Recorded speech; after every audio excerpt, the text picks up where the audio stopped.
কেমন আছো সবাই? আশা করি সবাই ভালো আছো, আমিও ভালো আছি। শিমুল মেমোরিয়াল নার্সারি স্কুল অ্যান্ড কলেজে নবম শ্রেণীর জীববিজ্ঞান ব্যবহারিক ক্লাসে তোমাদের সবাইকে স্বাগতম। আমি তাসকিনা নাজরীন তোমাদের সাথে আছি। অনেকদিন বাসায় আছে তোমরা সবাই, এজন্য তোমাদের ভিতরে কিছুটা হয়তো বা হীনমন্যতা হচ্ছে, কিংবা তোমরা টেনশন করছো যে নবম শ্রেণীতে ওঠার পরে এত বড় একটা সিলেবাস, অথচ আমরা ক্লাস করতে পারছি না, পড়াশোনাটা ঠিক মতো হচ্ছে না। এটা নিয়ে সবার চিন্তা, কিন্তু চিন্তার কোনো কারণ নেই। নিশ্চয়ই আমরা কোনো সমস্যায় পড়লে সেই সমস্যার সমাধান হয়ে যায়। তবে তোমাদের করণীয় যেটা আছে যে বাসায় থেকে যেমন ভাবে আমরা আমাদের পরিবেশের এবং আমাদের দেশের কি করব উন্নয়ন করতে পারি, কিভাবে উন্নয়ন করতে পারি, যে আমরা বাসায় থেকে নিয়ম কানুন যদি আমরা মেনে চলি, তাহলে কি হবে, আমাদের যে করোনাটা আর ছড়াবে না। এখন কিন্তু পরিস্থিতি কিছুটা স্থিতিশীল, অনেকটাই কমে এসছে। তাহলে আমরা যদি সবাই মিলে সহযোগিতা করি, তাহলে কিন্তু এই পরিস্থিতি থেকে আমরা দ্রুত উত্তীর্ণ হব এবং ইনশাআল্লাহ তোমাদের সাথে আমরা সরাসরি ক্লাস নিতে পারবো, ক্লাসে আসতে পারবে তোমরা। কিন্তু তার জন্য তোমাদের একটু ধৈর্য ধরে থাকতে হবে। আর পড়ালেখার কথায় আসি, সেটা হচ্ছে মার্চ মাস পর্যন্ত যেহেতু আমাদের ক্লাস হয়েছে, তোমাদের সিলেবাসের খুবই কম সংখ্যক, হয়তো একটা অধ্যায় বা দুটো অধ্যায় হয়তো পড়ানো হয়েছে প্রত্যেকটা সাবজেক্টে। বাকি অংশগুলো আমরা কি করেছি, যে আমরা এখন অনলাইনের মাধ্যমে ক্লাস নিচ্ছি। অনলাইনের মাধ্যমে ক্লাস নিলেও সেগুলো যদি তোমরা খুব মনোযোগ দিয়ে একটু পড়াশোনা করো, একটু বুঝে বুঝে করো, তাহলে কিন্তু বাসায় থেকেও অনেকটা, অন্ততপক্ষে যতটুকু পড়া হচ্ছে তার মধ্যে 70% হয়ে যাওয়ার কথা। তাহলে এই 70% যদি হয়ে যায়, তাহলে ইনশাআল্লাহ আগামী যেহেতু আরো একটা বছর তোমরা পাবে দশম শ্রেণীতে সিলেবাসটা শেষ করার জন্য, সে এক বছর আমরা শেষ করে ফেলবো। কাজে চিন্তার কোনো কারণ নেই। যেভাবে হচ্ছে, যে পরিস্থিতিতে আমরা যতটুকু পারছি, যেভাবে পারছি, তোমরা সেই পড়ালেখাটুকু চালিয়ে যাও, তার সাথে নিয়ম কানুনগুলো মেনে চলো। আশা করি তোমরা সবাই এই আমাদের উপদেশগুলো মেনে চলবে। তাহলে আজকে আমরা জীববিজ্ঞান ব্যবহারিক ক্লাসে চলে আসি। ব্যবহারিক ক্লাসে যদিও হাতে কলমে সবকিছু করতে হয়, হাতে কলমে আমরা তোমাদেরকে সামনাসামনি করাতে পারছি না বলে যতটা পারছি ভিডিওর মাধ্যমে এবং জুম ক্লাসে তোমাদেরকে বুঝিয়ে দেবো যে ব্যবহারিকটা কিভাবে করতে হবে। আর এই ব্যবহারিকটা তোমরা বাসাতে থেকেও করতে পারবে। তার সাথে ব্যবহারিক খাতাটা তোমরা কমপ্লিট করে ফেলবে অবশ্যই। যে ব্যবহারিকটা আজকে করাবো সেটার সাথে সাথে ব্যবহারিক খাতায় লিখে ফেলবে। তাহলে আমি তাসকিনা নাজরীন তোমাদের সাথে নবম শ্রেণীর জীববিজ্ঞান ব্যবহারিক ক্লাসে। আজকে আমরা যে পরীক্ষণটা করব, সেই পরীক্ষণটার নাম বিশ্রাম ও শরীর চর্চার পর রক্তচাপ ও পালস রেটের তুলনা। অর্থাৎ আমরা বিশ্রামরত অবস্থায় আমাদের দেহের ভিতরে যে রক্তচাপটা হচ্ছে এবং পরিশ্রমরত অবস্থাতে আমাদের রক্তচাপের পরিবর্তন হয়, এই দুটো, অর্থাৎ বিশ্রামরত অবস্থায় আমাদের রক্তচাপ কেমন থাকছে এবং পরিশ্রম করার পরে আবার রক্তচাপটা কেমন হচ্ছে, এই দুটোর তুলনা করা হবে 3 জন ব্যক্তির মধ্যে দিয়ে। এটাই হচ্ছে আমাদের পরীক্ষা। অর্থাৎ আমরা এই পরীক্ষণটা করবো কিন্তু মানুষের উপর অ্যাপ্লাই করে। তার জন্য মানুষের প্রয়োজন, আর প্রয়োজন কি, এই রক্তচাপ পরিমাপ করার মেশিন, যন্ত্র প্রয়োজন। আমি জানি তোমাদের অনেকের বাসাতেই এই মেশিনটা আছে। হ্যাঁ, তা প্রথমে পরীক্ষণ করার জন্য পরীক্ষণের নাম লেখার পরে যেটা আমাদের সবার আগে প্রয়োজন হয়, যে পরীক্ষণটা যে আমরা করব, সেই পরীক্ষণটার মূল তত্ত্ব প্রয়োজন। অর্থাৎ কোন তত্ত্বের উপর ভিত্তি করে আমরা পরীক্ষণটা করব। মূল তত্ত্ব হচ্ছে রক্তচাপ ও পালস রেট, অর্থাৎ নাড়ির স্পন্দন পরিমাপের মাধ্যমে রক্ত চলাচলের গতি নির্ণয়। মূল তত্ত্বের মধ্যে দিয়ে কিন্তু অনেকটা আমরা বুঝতে পারছি, তাই না? আমাদের সমগ্র দেহে যে রক্ত চলাচল করে একদম মাথা থেকে পা পর্যন্ত, এই রক্ত চলাচলটা নিয়ন্ত্রণ করে কে? বলতো কে নিয়ন্ত্রণ করে? এটা নিয়ন্ত্রণ করে আমাদের হৃৎপিণ্ড। হৃৎপিণ্ডের মাধ্যমে, হৃৎপিণ্ডের পাম্পের মাধ্যমে আমাদের সমগ্র দেহে কি হয়, রক্ত চলাচল হয়। আর এই রক্ত চলাচলটা আমরা পরিমাপ তো ভেতরতে যে করতে পারছি না, যেহেতু আমরা বাহির থেকেই কিন্তু এই রক্ত চলাচলের গতিটা সঠিকভাবে আছে কিনা এবং নর্মাল বা স্বাভাবিক আছে কিনা, সেটা আমরা কিছু পরীক্ষণের মাধ্যমে করতে পারি।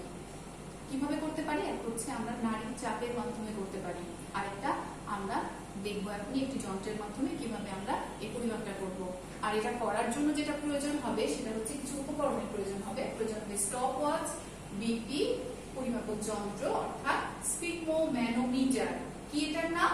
স্পিগমোম্যানোমিটার ও স্টেথোস্কোপ। স্টেথোস্কোপ অর্থাৎ দুইটা জিনিস প্রয়োজন হচ্ছে। এই দুটো সাধারণত আমরা ডাক্তারদের কাছে দেখতে পাই, তাই না? খুব মজা লাগে। আমরা জানি যে এই পরীক্ষাটার মধ্যে তোমরা অনেক মজা পাবে।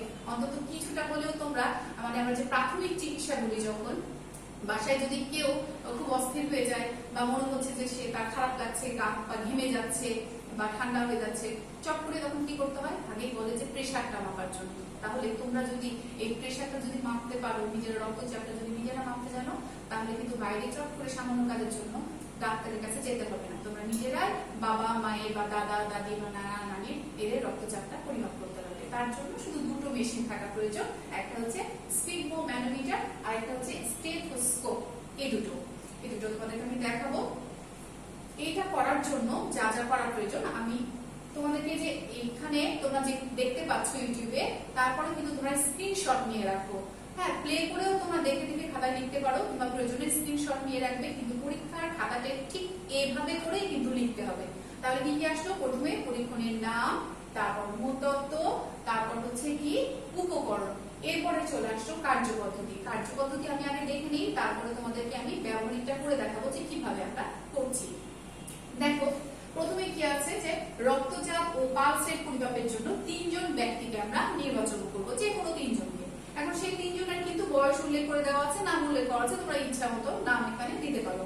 এখানে ধর 3 জন ব্যক্তির নাম, একজনের নাম দিয়েছে রহমান, যার বয়স 40 বছর, আরেকজনের নাম আশরাফুল, যার বয়স 35 বছর, আরেকজনের নাম হচ্ছে আহমেদ, বয়স হচ্ছে 38 বছর। এটা বলার আগে তোমাদের বলি যে রক্তচাপটা আসলে কি। আমাদের সমগ্র দেহে যে রক্ত চলাচল হচ্ছে, অর্থাৎ হৃৎপিণ্ড থেকে রক্ত যাচ্ছে আসছে, সমগ্র দেহে যখন চলাচল হচ্ছে, সেই চলাচলটা স্বাভাবিক হচ্ছে কিনা তার জন্য ধমনী গাত্রে, অর্থাৎ আমাদের দেহে যে রক্তের শিরাগুলো আছে, কি আছে, শিরা আছে এবং ধমনী আছে।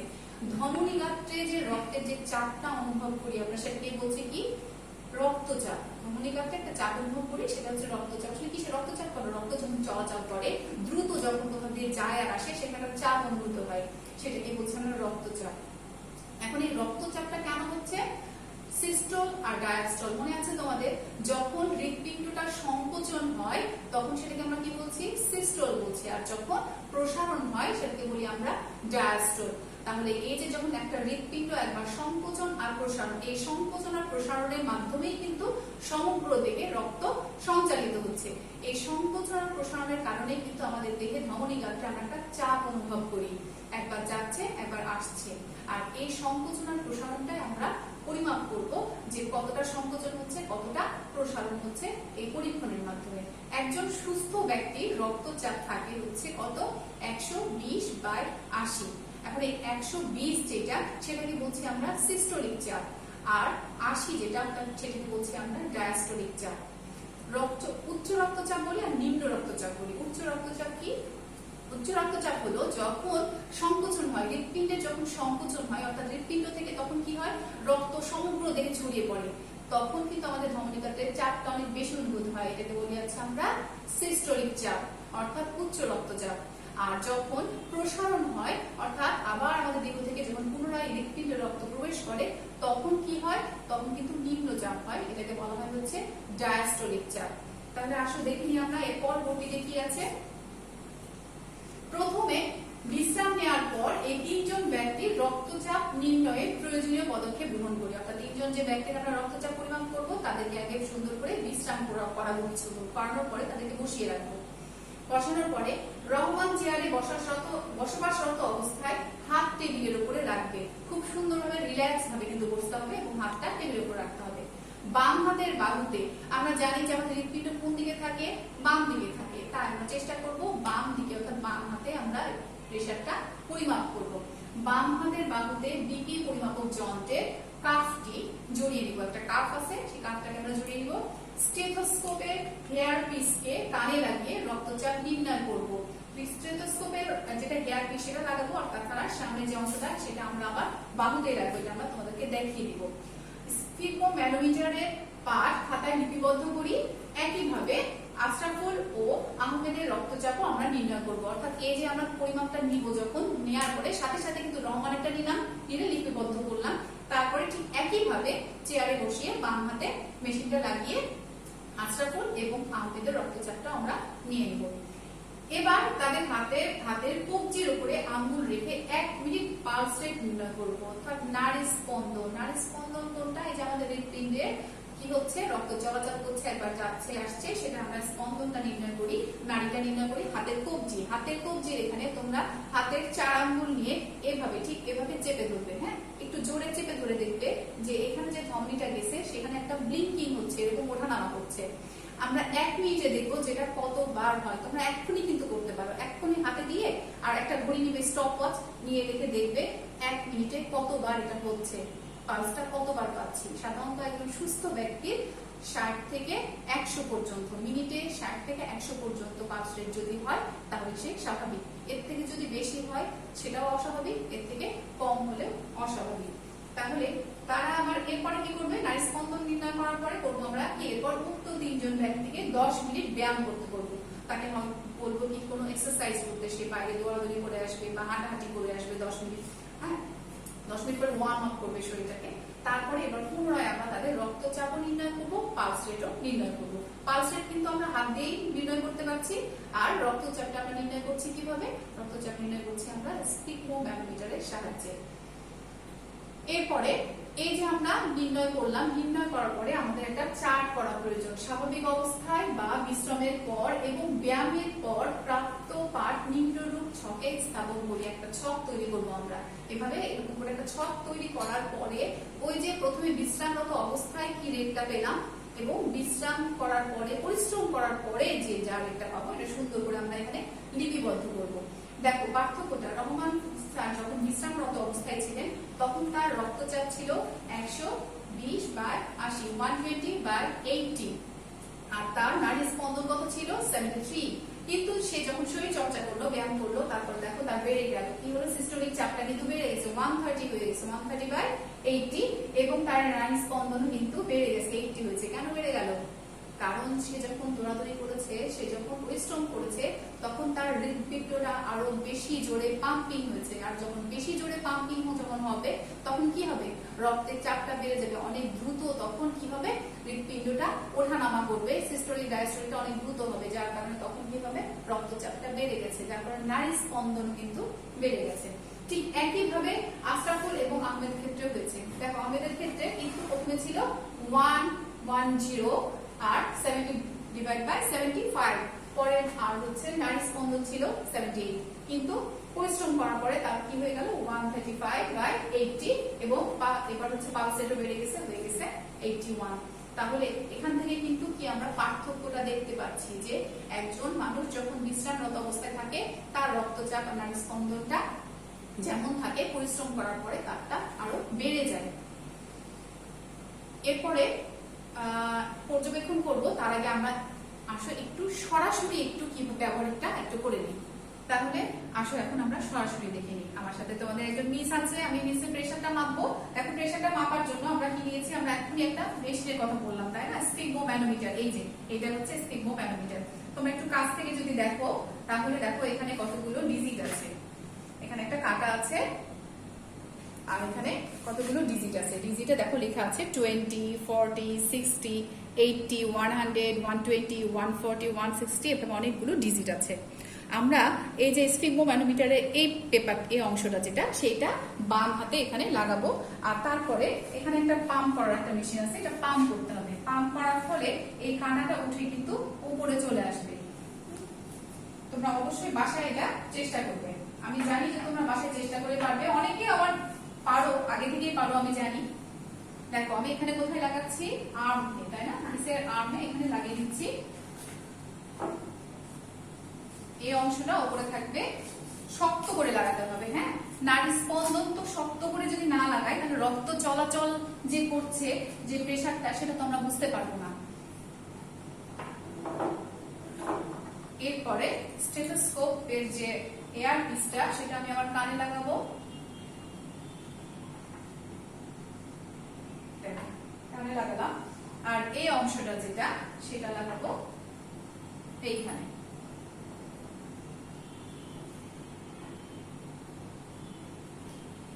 এটা কিন্তু অবশ্যই শক্ত হতে হবে। হ্যাঁ, আর এরপরে পাম্প মেশিন করার জন্য এখানে একটা দেখো একটা বাটন আছে। হ্যাঁ, এভাবে করলে এটা খুলে যায়, আমরা যদি উল্টো দিকে করি এভাবে তাহলে এটা শক্তভাবে লেগে যাবে। হ্যাঁ, শক্তভাবে লাগিয়ে দিলাম। এখন আমি পাম্প করব, এটা ফুলে যাবে। ফুলে যে এই আর্মের যে রক্ত চলাচল করে যে ধমনী আর শিরাগুলো, সেগুলো পর্যন্ত কি করবে, বদ্ধ করে দিবে, যার কারণে তার ভেতরে যে রক্ত চলাচল করছে সেইটা আমরা কি পরিমাণ সিস্টোলিক আর ডায়াস্টোলিক হচ্ছে সেটা আমরা এই কাটার মাধ্যমে দেখতে পাবো। তোমরা এটাকে একটু খেয়াল করো।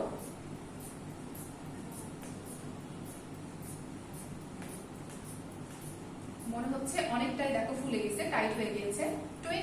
200 পর্যন্ত চলে গেলে আমরা ছেড়ে দেবো। হ্যাঁ, এরপরে দেখো এই মেশিনটাকে আমরা আস্তে করে এখন ঘুরাবো, ঘুরিয়ে এটাকে ছাড়বো। এটা ছাড়ার ফলে দেখো কাঁটাটা কিন্তু ঘুরছে। প্রথমে একটা কানের মধ্যে টিক করে শব্দ শুরু হবে। সবার প্রথমে যে টিক করে শব্দটা শুরু হবে যে জায়গা থেকে, মানে যে নাম্বার থেকে, সেটা কিন্তু তোমরা অবশ্যই লিখে রাখবে। হ্যাঁ, ওকে। তারপরে শেষ যে টিক শব্দ হবে সেটাও। আমি এখন চুপ করে থাকবো, তোমরা দেখো।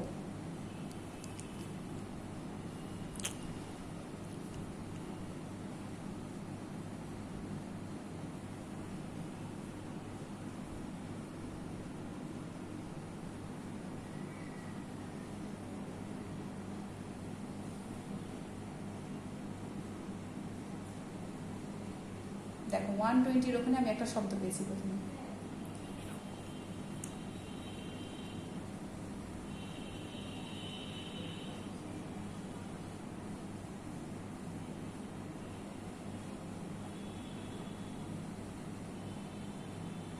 ওয়াও, বন্ধ হয়ে গেল।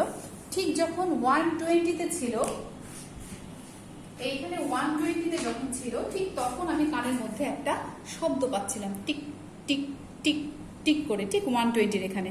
তার মানে এটা হচ্ছে আমার সিস্টোলিক চাপ, অর্থাৎ উচ্চ রক্তচাপ, যেটা সেইটা উচ্চ চাপ। তারপরে কিন্তু শব্দটা কন্টিনিউ হচ্ছে, হতে হতে হতে 80 আরো নিচে নেমে গেল। দেখলাম আস্তে আস্তে ঠিক একদম তার মাঝে, অর্থাৎ 75-এর একটু ওপরে 78-এর ওখানে যে থেমে গেল শব্দটা। অর্থাৎ যেখানে শব্দটা থেমে যাবে সেটা হচ্ছে ডায়াস্টোলিক, অর্থাৎ নিম্নচাপ। যেখানে শুরু হয়েছে সেটা হচ্ছে সিস্টোল উচ্চচাপ, আর যেখানে শেষ হবে সেটা হচ্ছে নিম্নচাপ ডায়াস্টোলিক। তাহলে চলো আমরা জানতে পারলাম যে কিভাবে হচ্ছে। এরপর দেখো নাড়ি স্পন্দনটা আমরা কিভাবে নিব। এই যে হাতের কবজিতে তোমাদের দেখিয়েছিলাম, ঠিক এভাবে করে যদি হাতের আঙ্গুলটা, সে ঘড়িটা আমি একটু খুলে দেই,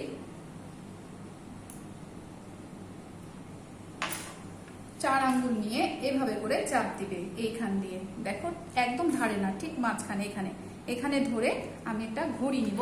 ঘড়ির 1 মিনিট দেখবো যে কতটুকু হচ্ছে আমাদের নাড়ি স্পন্দন। হ্যাঁ, 1 2 4 5 6 7 8 9 10 11 12 13 14 15 16 17 18 19 20 21 22 23 24 25 26 27 28 29 30 31 32 33 34 35 36 37 38 39 40 41 42 43 44 45 46 47 48 49 50 51 52 53 54 55 56 57 58 59 60 61 62 63 64 65 66 67 68 69 70।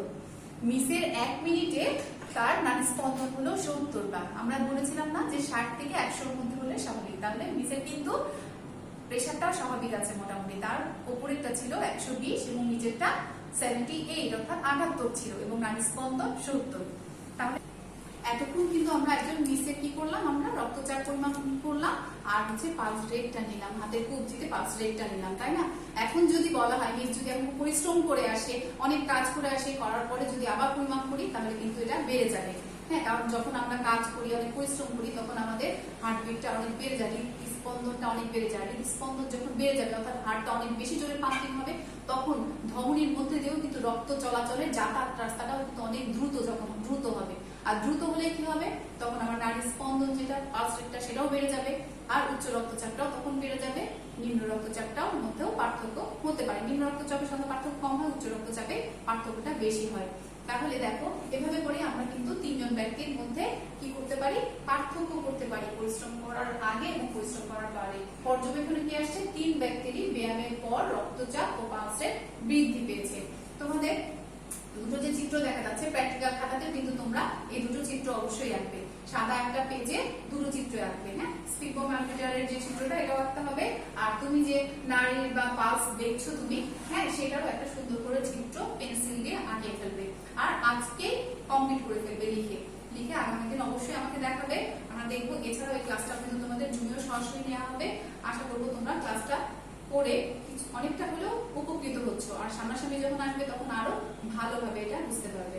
তাহলে আমরা এখান থেকে কি সিদ্ধান্তে আসতে পারি, ব্যায়াম বা শরীর চর্চা করলে রক্তচাপ ও পালস রেট বৃদ্ধি পায়। সতর্কতা, এক্ষেত্রে কি কি সতর্কতা আছে, টেবিলে রাখা হাত বুকের সমতলে আছে কিনা সেদিকে লক্ষ্য রাখতে হবে। বুকের সমতলে আছে কিনা, অর্থাৎ আমি যেভাবে রেখেছিলাম হাতটা এভাবে করে রেখে দিচ্ছি সেভাবেই থাকবে, বুকের সমতলে থাকবে, নিচে থাকবে না, ঝুলে, যেন হাতটা এরকম ঝুলে না থাকে, এভাবে করে সমতলে থাকে। স্পিগমোমিটার ব্যক্তির হৃৎপিণ্ডের সমতলে থাকবে। কি থাকবে, হৃৎপিণ্ডের সমতলে, অর্থাৎ হৃৎপিণ্ড যে সমতলে আছে, আমি স্পিগমোমিটারের যে মেশিনটা সেটাতেও কিন্তু সেই সমতলে রেখেছিলাম, ঝুলিয়ে কিন্তু আমি রাখিনি কিংবা আরো উপরেও কিন্তু রাখিনি। সতর্কতার সাথে সিস্টোল ও ডায়াস্টোল রেট নির্ণয় করতে হবে। সতর্কতার সাথে মানে কি, যখন তুমি প্রথম পরীক্ষাটা করবে, যখন তুমি স্টেথোস্কোপের যে এয়ারপিসটা কানে নিবে, তখন কিন্তু চারিদিকে কোনো শব্দ হতে দিবে না, কারণ তুমি ফার্স্ট টাইম যখন করছো প্রথম তখন তুমি কোনো শব্দ শুনতে পাবে না। খুব মনোযোগ সহকারে চারিদিকটা নিশ্চুপ করে একদম চুপচাপ শুনবে, দেখবে কিছুক্ষণ পরে কানাটা, আর যখন যে আমি যেটা ঘুরাচ্ছিলাম, আমি যেটা একটু দেখাই, সেটা ঘোরানোর সময় খুব ধীরে ধীরে কিন্তু এটা ঘোরাতে হবে।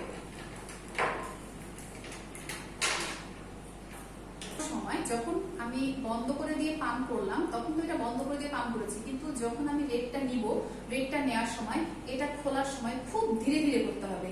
তোমরা যখন প্রথম করছো তোমরা একবারে পুরোটা খুলবে না, খুব ধীরে ধীরে আস্তে আস্তে খুলবে, কাঁটাটা আস্তে আস্তে যাবে, আস্তে আস্তে যখন ব্যাক করবে তখন তুমি কানে শব্দটা শুনতে পাবে যে কোথা থেকে বিট হচ্ছে। ফার্স্ট বিটটা যেখান থেকে হচ্ছে সেখান থেকে আমরা রেটটা নেব, সেটা হচ্ছে আমাদের ডায়াস্টোল, এবং সর্বনিম্নটা যখন সব যেখানে শেষ হচ্ছে, প্রথমটা যেটা শুরু হচ্ছে সেটা হচ্ছে সিস্টোল, আর সর্বশেষ যেটা পেলাম সেটা হচ্ছে ডায়াস্টোল। তাহলে এভাবে করে আমরা আমাদের পরীক্ষণটা আজকে কমপ্লিট করলাম।